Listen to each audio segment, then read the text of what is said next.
And initially, maybe it's from ignorance. I was shocked for a wrong reason, I think. Because I was like, man, what is this thing? Why are you like shutting down our churches? Like, what's this? Yeah. Like, who are they to shut down our churches? Yeah. Trying to meet, I was like, hey, man, we need to hold on the flag of Jesus. We're not going to, because in my mind, I was like, this is an attack. Yeah. This is time to pray right now. Sure. Welcome back to the Gospel Coalition Africa podcast. My name is Black Newborn. It certainly has been a crazy time. South Africa is officially on lockdown. And from just the previous podcast that you listened to, things have dramatically changed. But we still hopeful. We're still trusting the Lord. And today we're going to be speaking to another special guest who's going to intro himself shortly. And we'll just get into how people are actually doing on the ground. Again, we're doing these interviews over telephone because we cannot be in the same space. But without wasting any more time, so would you just want to intro yourself, tell us a bit about yourself and your family as well, man. Welcome to the show, by the way. Yeah, good to be with you guys, man. Thank you. Yeah, man. My name is Sibusiso Mlotshwa. Yeah. So I'll just go ahead and you just press whichever buttons you want to press. And, sure. Where you want to lead me to. So yeah, Sibusiso Mlotshwa, and married to Fikle. I've been married. What is this? 7 years. Somewhere there. Yeah. By God's grace, we have 2 kids. Yeah. We have a 3-year-old and we have a 1.5-year-old. So try and imagine how we're handling COVID-19 with these 2 young ones running around. And you're homeschooling now. Now we're homeschooling. We're forced to homeschool. I had dreams of reading and doing much work, but God has His plans. So we've had to readjust our plans. No, that's good, man. Yeah, we had we lost our boy last year. Yeah. I don't know if you know about that. Yeah. No, I heard about that. Yeah. So, it's been a year since we had a Wenzile passed away last year, February. It's a difficult time for us. Yeah. So we've had to really, work with the Lord and kind of seek counseling just for us to be in a good space. But we've seen God's grace, man, in working with us and just through people and through counsel and just the love of the church, man, was with us. And so, sure. So we're a year in, and it's just my wife and I and Ubanzi and Sibusiso, like our family, man. Yeah. That's really tough, man. And I think it just does make you, press into the Lord more. I mean, from where I'm standing, I only have one child, and I can only imagine the pain that you're going through. I cannot even put it in words myself. And we've been praying for you, man, ever since I found out. Thanks, man. Yeah. It's just keeping you in our prayers. I know you've always got a love for the streets, man. Yeah, man. So, but I'm really, really glad, man, that you're willing to even share that with us. And I know that there's people who are listening to this. If it's okay with you, that they would pray for you as well. And I mean, the time flies. I didn't even realize that it's already just past a year. Sure. No, we definitely with you in our prayers, brother. Appreciate it, man. I actually never asked you, I think I know the answer, but I'll ask you anyway. Where you from? Where were you born? I was born in Witbank. Okay? Oh, Call them Malahleni now. Yeah. I don't know if you know Witbank, but it's in Mpumalanga. Witbank. Yeah, no, Witbank. One of those, one of those towns, small towns and stuff. But From Mpumalanga originally, Elokshini, Extension 5. Yeah. Shout out to Extension 5 right there. Yeah, we're from there, man. We're from there and grew up there, and my family's still there. My sister, my parents, everyone's still there. But came through to Pretoria, so I feel like I'm part of Pretoria. I've been here for so long. Yeah. Sure. Yeah. And now you're currently based there in Pretoria. Currently based in Pretoria, yeah. That's good, bro. What are you currently busy with now, and how long have you been doing that? So I am a pastor in Mamelodi. Okay. I pastor a church called the Church in Mamelodi, TCM. Yeah. Yeah, not very creative, I know. No, actually, the first time I heard it, I thought that's like the dopest name ever. I was like looking through the New Testament. I was like, man, what? I see the church in Corinth to the church in. I'm like, man, we're the church in Mamelodi. That's who we are. So.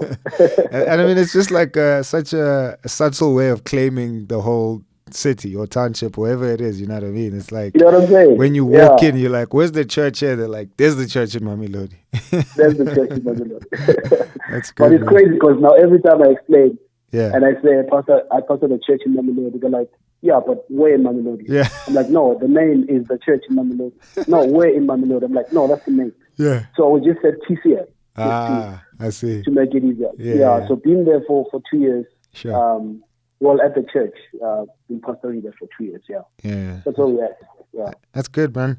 And we want to talk more about that, obviously, and get into the culture in Mamelodi and just how COVID-19 has affected you guys with everything that's happening. But before we jump into that, I think a big one for me is how you met Jesus. I actually never asked you that before. Yeah, how's that experience like for you? It's a question that I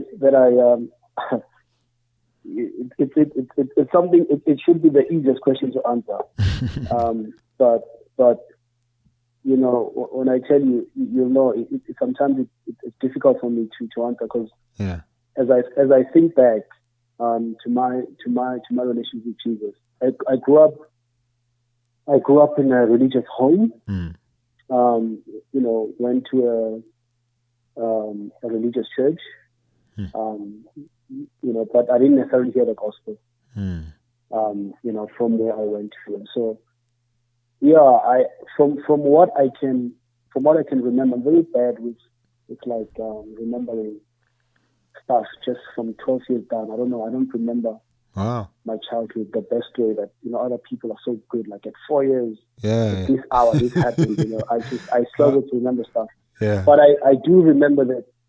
I think around the age of 12 to 13 years old, man, something happened to me in my own room. Nobody necessarily preached the gospel to me, but for some reason I started to read the Bible. Sure. And it just took on a different form. It became real. Where I was going to church, I was just, it was a religion, and my parents were going there, and I was going there, but it never affected my heart, never affected my way of life. But then, as I was reading the Bible, specifically Proverbs, actually, it just became something to me. It just became very, very personal. I had very much powerful experiences just being alone in my room, like reading the Bible for hours, man, like praying for hours. And I actually didn't know what happened to me at that time. Wow. I just know that I love the Bible. And then when I went to church, I don't know, man, sin bothered me, and I don't know why I felt like I was different from everybody else. Just felt like I was like that black sheep, Yeah. But I didn't know that actually, I was born again. That was happening to me. I was born again, but I just knew that I loved God, and I wanted Him to be real in my life. And so, yeah, man, religious kid, self-righteous, prideful, thief. Stole a lot of stuff from my mom, at a young age and stuff. But I don't know how the Lord did it, man. He just came over me, and I just started reading the Bible, started having wonderful fellowship with Him, and from that time on, the journey was upside down, because even throughout high school, I was still going to this religious church where I didn't necessarily hear the gospel. Yeah. But for some reason, the Lord was sustaining me privately.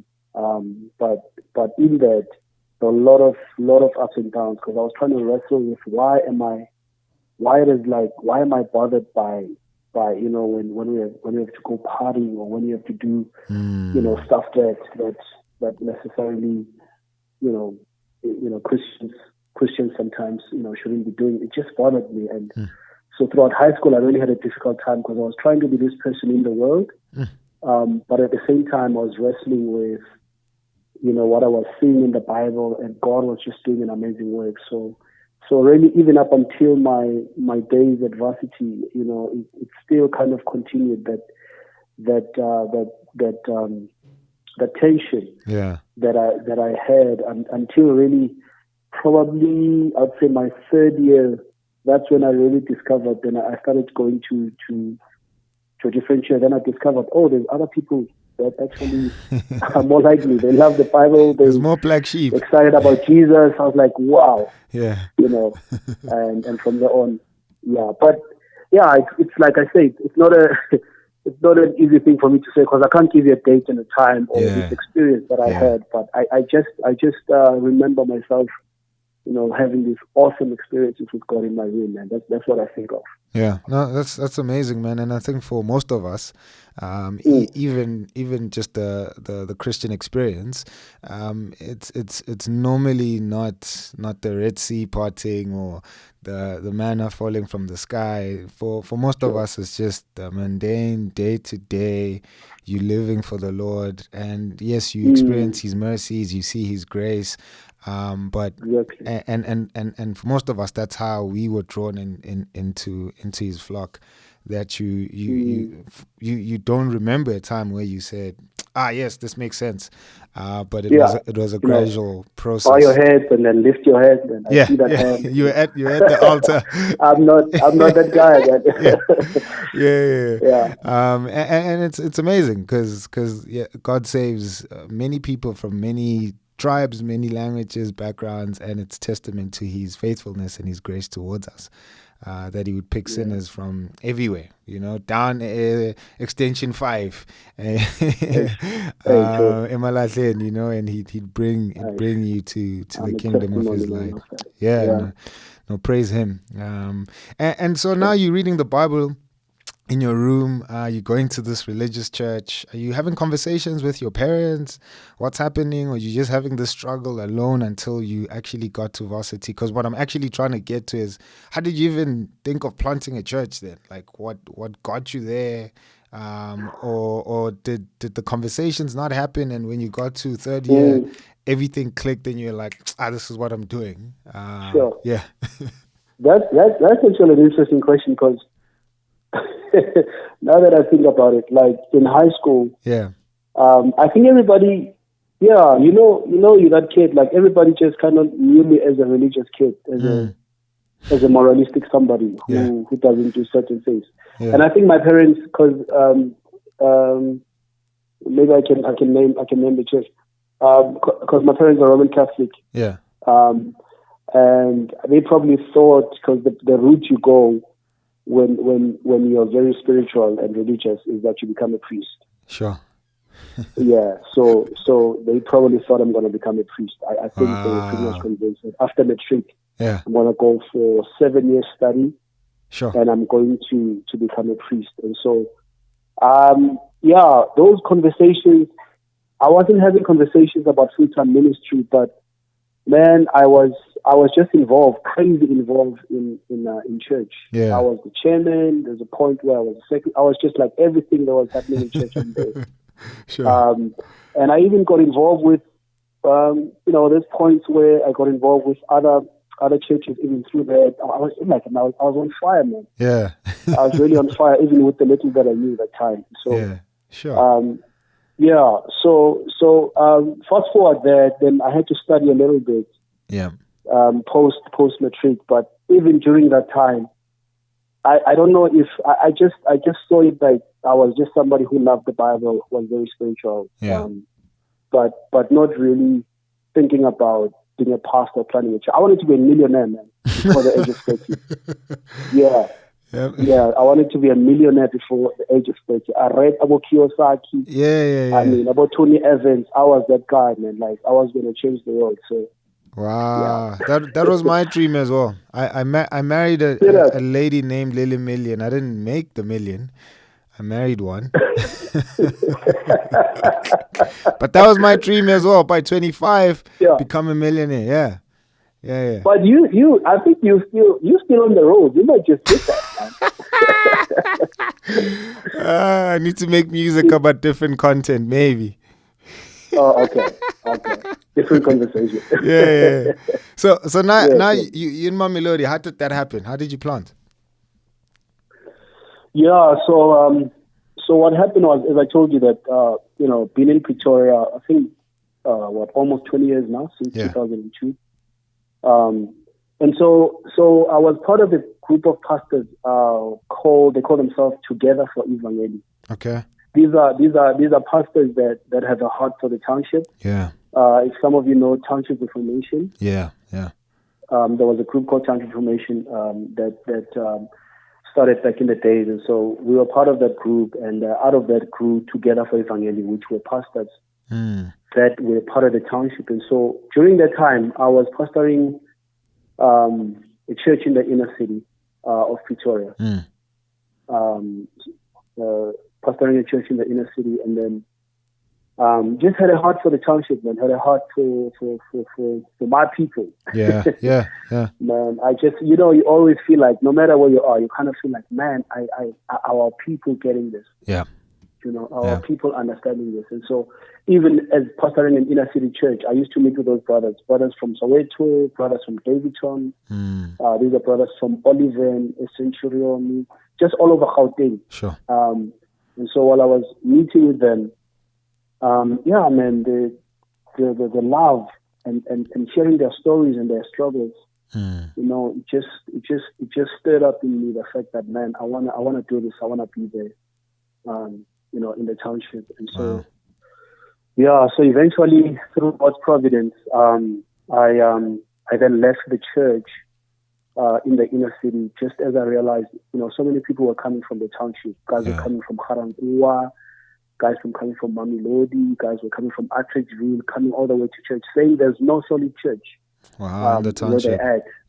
Yeah, so that bothered me, man, because I was meeting with these guys, these pastors, they're telling me these stories. I mean, the inner city is great, but it does have its limitation in terms of, the impact that you could make, because you're constantly in a transition mode, because people are coming in and out. And going out. Coming into stay. Yeah, sure. Yeah, that's true. So that kind of like, man, I wish I could be in a place where there can be more longevity, so I can have a long-term impact on people. And so, through God's providence, that I stopped pastoring that church, and then doors opened up for me to be able to go to MUMS. Sure. So it's like, it was very exciting for me, because I stayed there for about 6 months, just kind of like studying and getting into the culture and getting to know the people. And then I just fell in love with the idea of bringing the gospel to MUMS, because it, as I say, is very conservative, but also moralistic.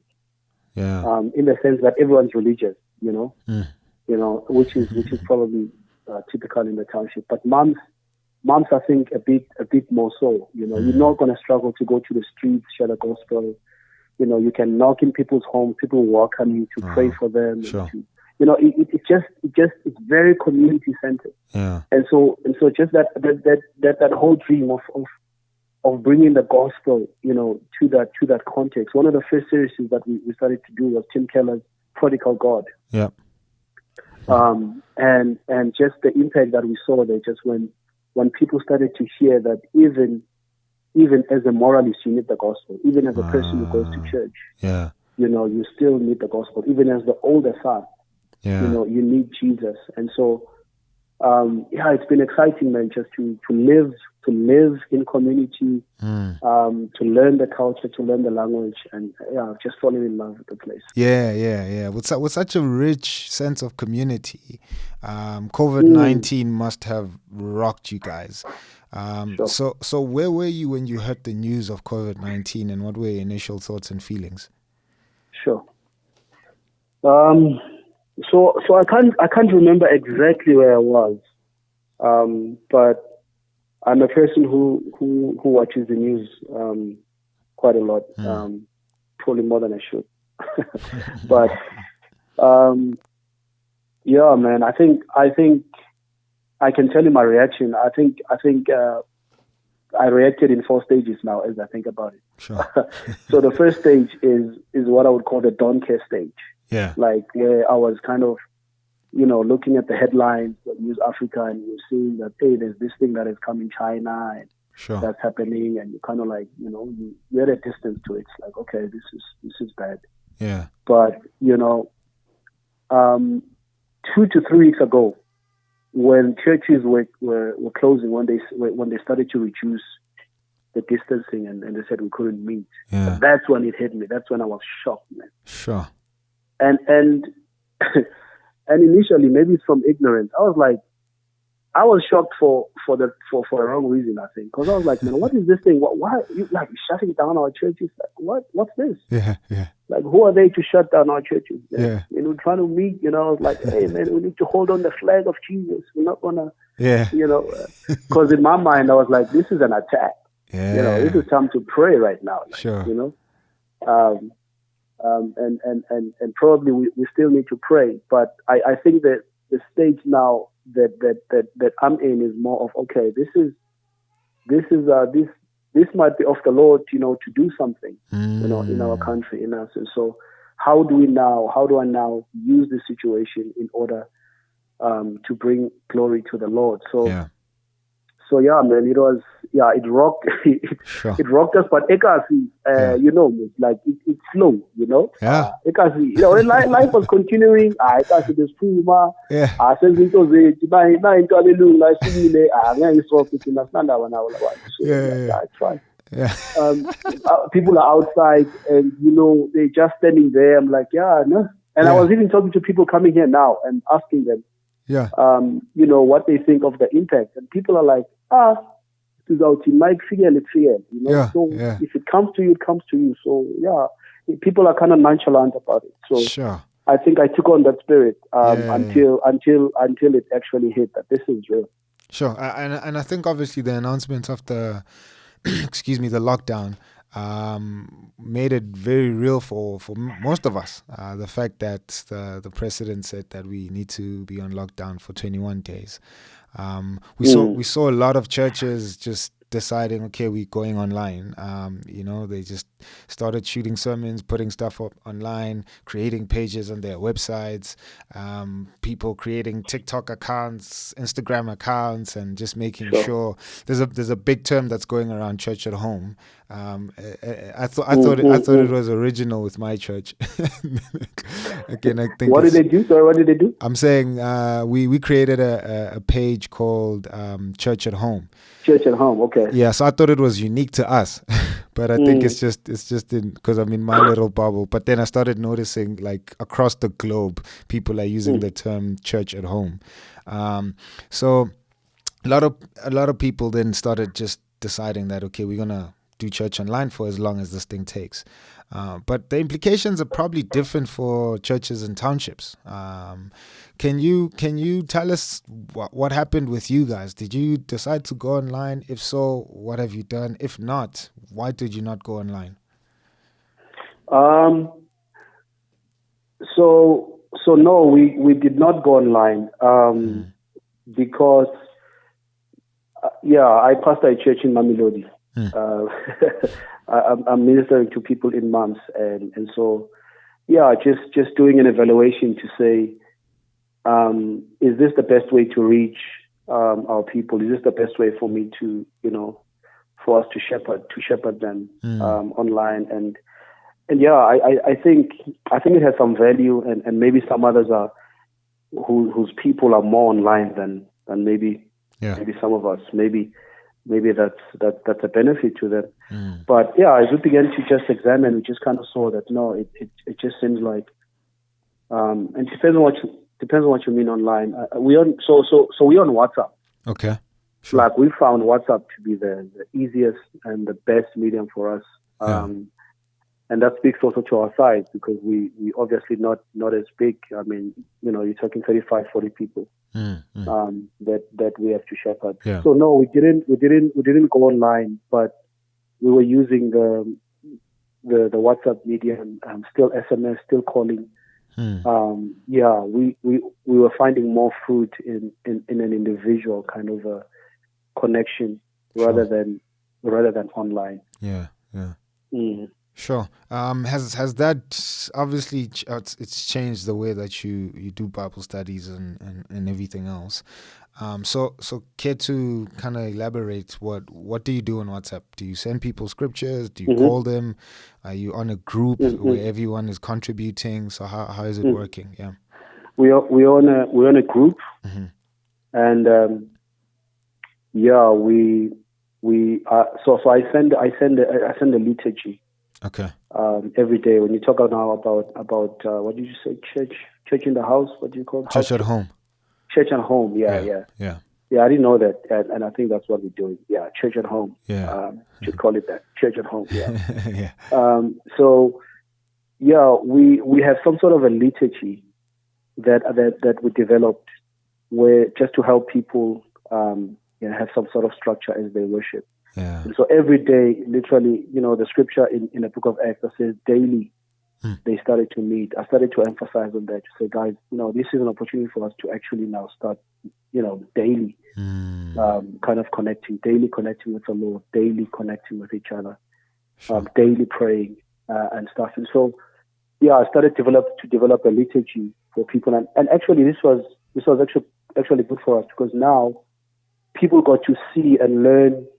Because on Sunday people come and we sing, we pray and all that, but we never got to teach people stuff about liturgy, Sure. The fact that there's a call to worship when you come in. Yeah. You read a psalm and there's a prayer for intercession, there's a prayer. So I developed that on WhatsApp, and daily, like tonight, we're sending that out to the guys every day at 8 p.m. We go through that liturgy. Everyone opens up their WhatsApp. And they see that, and there's I gave the message yesterday. We're going through the book of Ecclesiastes, just looking at it.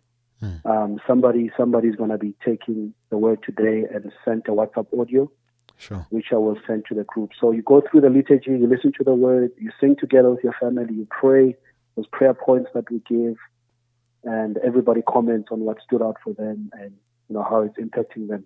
Yeah. And those who are not on WhatsApp, because that's another complication, because it's a multiple thing. It's not just, not everybody's on WhatsApp. Some people don't have WhatsApp.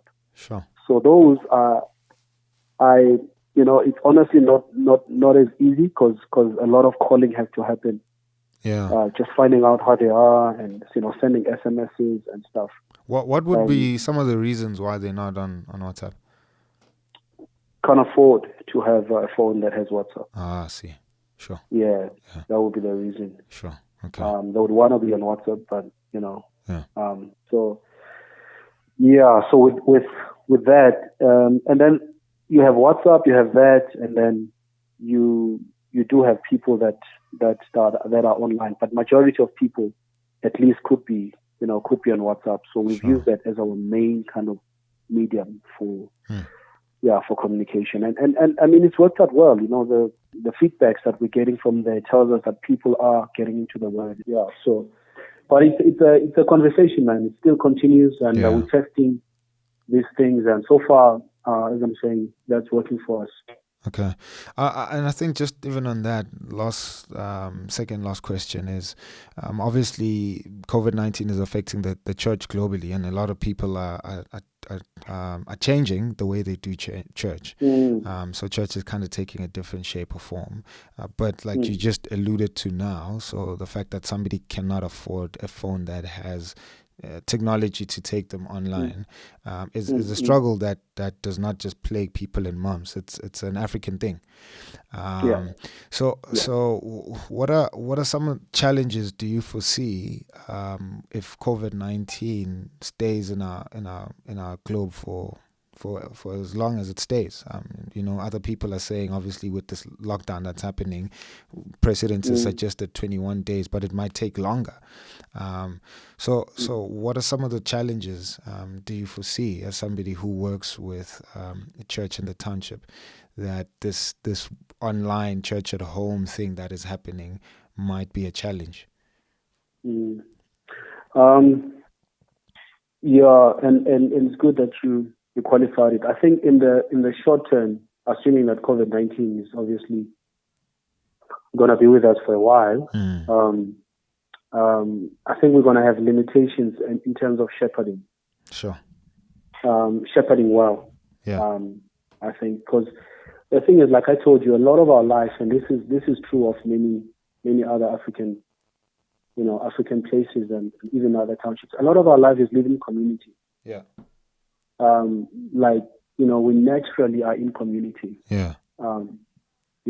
Doing life on life and all that stuff. And so we rely a lot on face to face. So limiting, our communication to calling and and online and stuff, it's gonna take some time for our people to kind of grasp that. Sure. And so I'm wrestling with that to say, how do I shepherd my people well? Yeah. In light of that. And so I think that's going to be a challenge. Yeah. That we have to grapple with, but also economic challenges. Some of our people, like people are saying, it's great to be, well, it's not great, but for some it might be a blessing to be at home, but for many of our people, it's not a blessing. No. Yeah. To be at home. If you think of the kind of homes that people have, some people don't have homes. Yeah. We have people that live in shacks. Yeah. Sure. And even when the lockdown started, my heart almost broke as we went to one of the places, and I could just see dark with no electricity. Yeah. I was like, man, this person has to be confined to this for 21 days.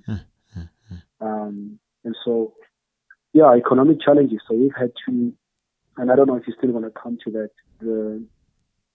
the health stuff. But I think we could even jump straight into that. Like, what encouragement do you have for other pastors who have churches in the township? I mean, together for Evangeli, you constantly communicating with your brothers. What encouragement would you have for them? What are some of the things that they've said to you that's encouraging? There might be somebody who's listening to this who's not in South Africa, but they're in a township somewhere else on the continent, or a village somewhere else on the continent. So what encouragement would you say to them? And then for churches who are well resourced, how can they get involved in helping you guys?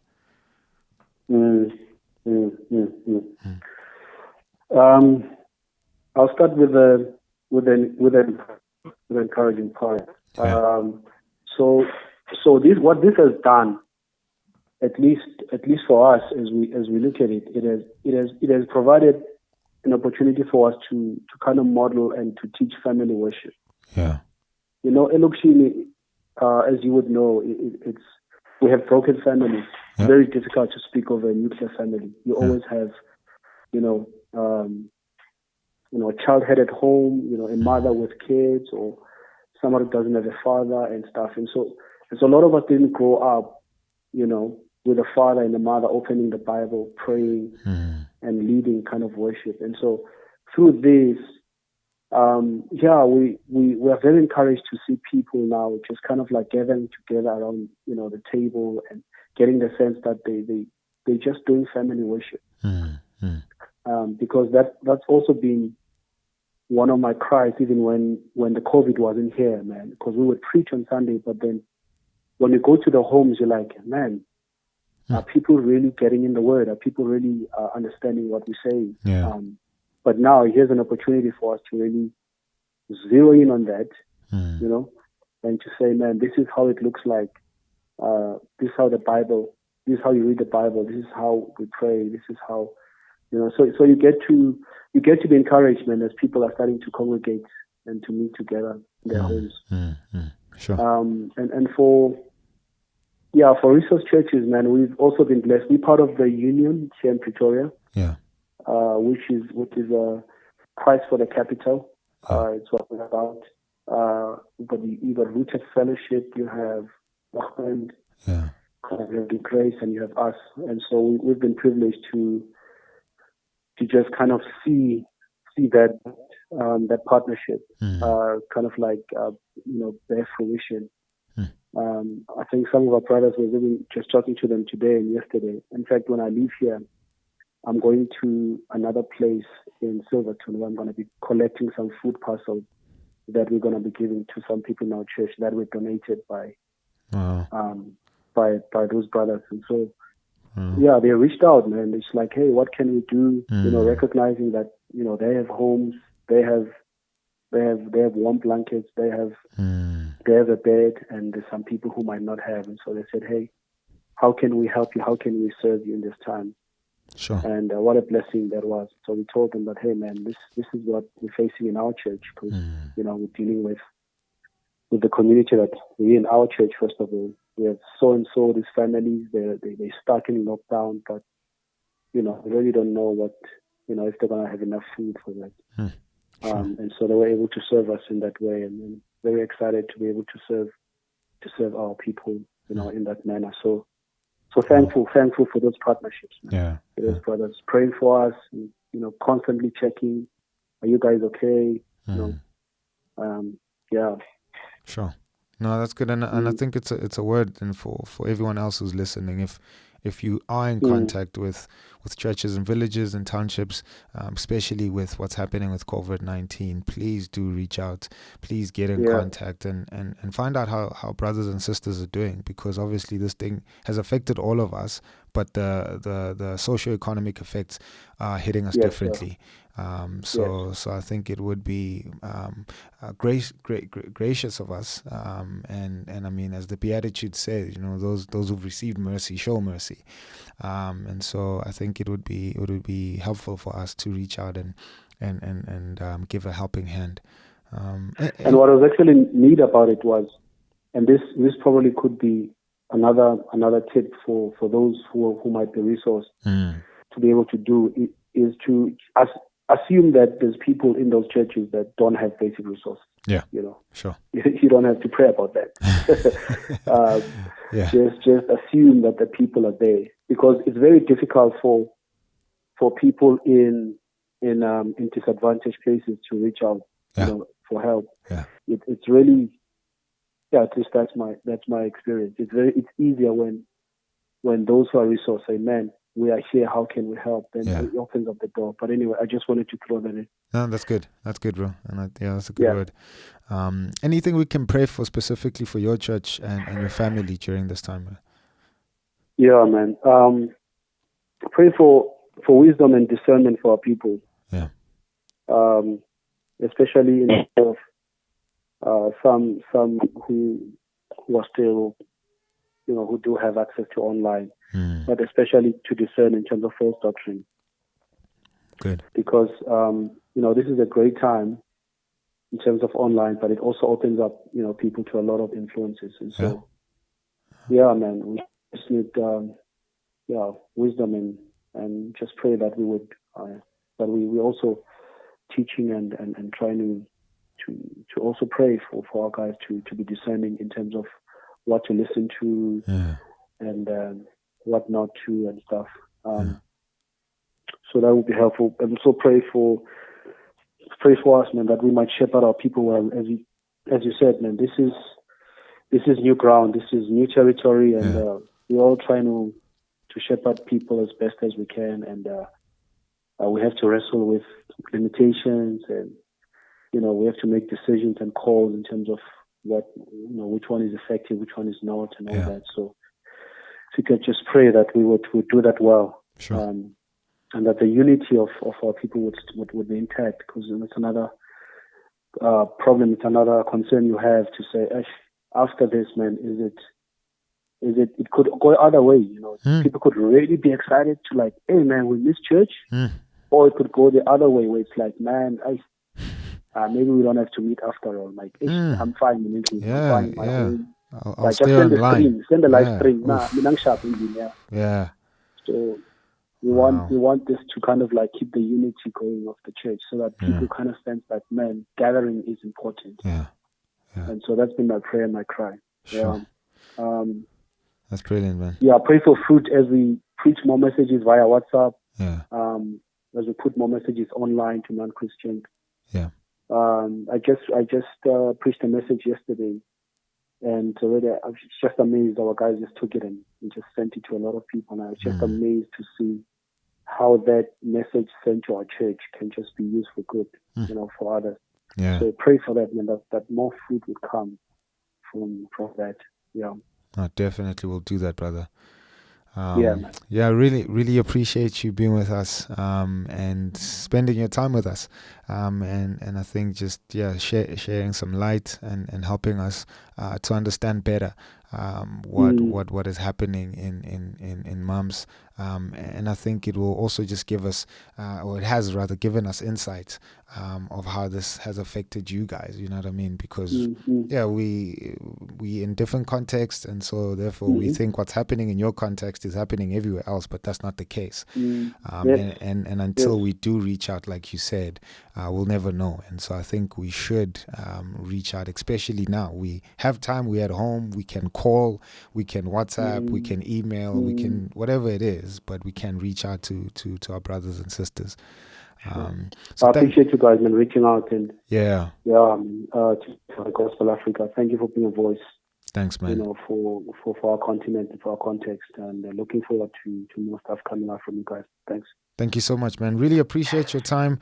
And with that said, thank you so much for listening to this, and hope that you were encouraged. Please do share it with other people who will benefit from this. And again, please pray and pray and pray, specifically for what Sbu shared with us. But again, pray for the church globally as this virus affects all of us.